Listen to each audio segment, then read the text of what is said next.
Hello and welcome to a wet, a windy and a grim Reykjavik in Iceland.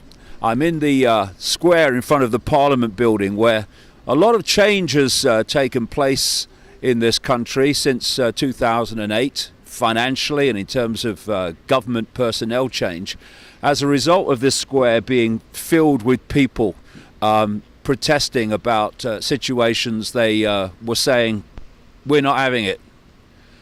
And it's been a place where we have seen the power of people coming together and saying enough when faced with the decisions of the few. But what I want to talk about briefly is still with government. What I witnessed on the hotel television this morning, watching the debate in the House of Commons in Britain about the attack in Parliament yesterday.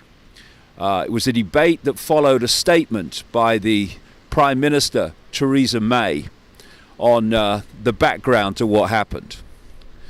Now, we don't know the full story, and anyone that has listened to governments explaining events and then seeing what really happened will know that it's right that we hold back and we don't accept the official story until it stands up to scrutiny. But that's for the days and weeks to come.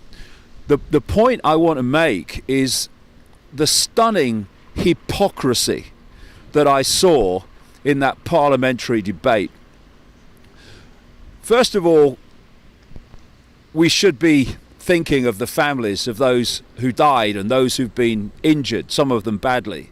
I mean, you cannot imagine the feelings today of the families of those people, including Keith Palmer, the police officer who died.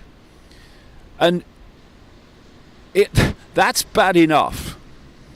But to see then the hypocrisy in the Houses of Parliament, where you have Theresa May saying that the voice of hate and evil will not destroy our democracy, that we must come together behind our shared values, and that democracy won't be destroyed by attacks like this.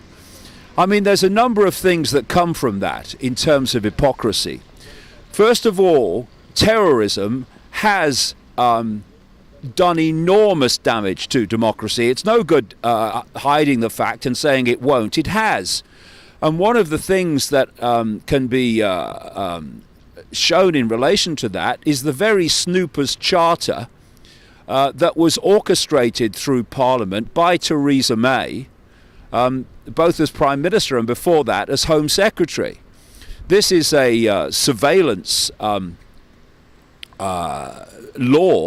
that allows extraordinary levels of surveillance and powers to the security forces and the intelligence community to destroy privacy and watch everything that people do on the internet, including reading emails. It's no good saying that terrorism won't destroy our democracy when things like that have clearly done that and destroyed our privacy and our freedoms and increasingly freedom of speech. But then you hear about we must come together behind our shared values. I mean, it's breathtaking. This is the Parliament, this is the government, and these are the members of Parliament that have voted and supported military action in Afghanistan, in Iraq, in Libya, in Syria, that have killed, maimed, and destroyed the lives of millions of people. When I hear MPs and prime ministers talking about the fact that we won't bow to terrorism, I wonder what they thought was going through the minds of the men, women and children under those bombs, still under those bombs.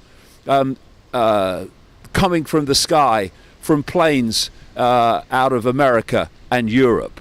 I wonder what the thousands of civilians who have died and been maimed for life by air attacks in Yemen by Saudi Arabia with technology and weaponry supplied by the United States and Theresa May's government. I wonder if they think they won't bow to terrorism. I wonder if they think they should come together behind the values of those that are ensuring those bombs are falling. You know, we really have got to get up out from our own arse in the West and stop going through this extraordinary process of cognitive dissonance, where we think that we can condemn terrorism and we can say it won't destroy our democracy and it won't do this and it won't do that and we must stand behind our values, while at the same time the West and the governments of the West being the most grotesque in terms of scale forces of terrorism, death and destruction on planet Earth. It really is about time the people started calling them out on this and not falling for it. The West is the biggest terrorist operation in the world, with its massive military and its NATO network. And yes, terrorist attacks of all kinds are terrible and ridiculous and ludicrous and insane. But we should never forget that the biggest terrorists on planet Earth, decade after decade, are the West, the very governments that condemn the terrorism of others.